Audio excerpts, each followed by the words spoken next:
7वें वेतन आयोग के बाद अब 8वें वेतन आयोग की चर्चा जोरों पर हो रही है।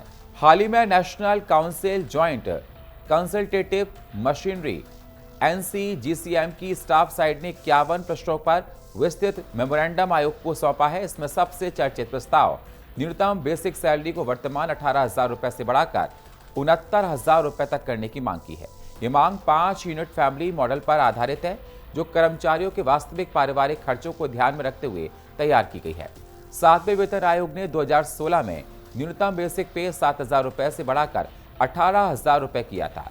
फिटमेंट फैक्टर 2.57 रखा गया था। अब NCGCM का कहना है कि महंगाई, रहन सहन की बढ़ती लागत और सामाजिक जिम्मेदारियों को देखते हुए ये राशि पर्याप्त नहीं रही। स्टाफ साइड ने 3,833 का फिटमेंट फैक्टर सुझाया है। अगर ये स्वीकार होता है तो न्यूनतम सैलरी लगभग 69,000 रुपए से की जाएगी। अधिकतम सैलरी को भी 2,15,000 रुपए तक प्रस्तावित किया गया है।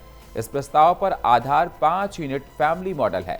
वर्तमान में परिवार को 3 यूनिट माना जाता है। कर्मचारी 1 यूनिट, पत्नी 0.8 यूनिट और 2 बच्चे 0.6 यूनिट प्रत्येक। NCGCM ने इस पुराना और अनुचित बताया है। नई मांग में परिवार को 5 यूनिट माना गया है। कर्मचारी 1 यूनिट, पति पत्नी 1 यूनिट। लिंग भेदभाव समाप्त हो गया है। 2 बच्चे और माता पिता को भी शामिल किया गया। माता पिता के लिए 0.8 यूनिट प्रत्येक रखी गई है, जिससे कुल लगभग 5.2 यूनिट बनती हैं, जिसे 5 यूनिट पर गोल किया गया। ये बदलाव इसलिए महत्वपूर्ण है क्योंकि maintenance and welfare of parents and senior citizens act और सोशल सिक्योरिटी कोड 2020 में भी माता पिता को परिवार का हिस्सा माना गया है। कर्मचारी संगठनों का तर्क है कि सरकारी नौकरी केवल अनुबंध नहीं बल्कि सम्मानजनक जीवन सुनिश्चित करने वाली स्थिति है।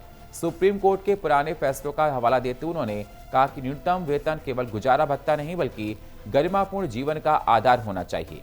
मेमोरेंडम के न्यूनतम वेतन की गणना करते समय खाद्य पदार्थों की औसत खुदरा कीमतें, कपड़े, आवास 7.5%, ईंधन बिजली 20%, कौशल विकास 25%, शादी त्योहार आदि अतिरिक्त खर्च इसमें है 25% और टेक्नोलॉजी चार्ज के लिए 5% को शामिल किया गया है।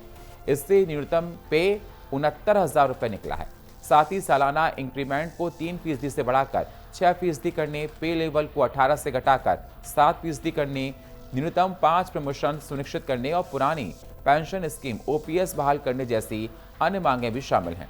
HR के न्यूनतम स्लैब को 30% तक बढ़ाने और पेंशन को अंतिम वेतन का 67% करने का प्रस्ताव है। सभी लाभ 1 जनवरी 2026 से लागू करने की मांग की गई है।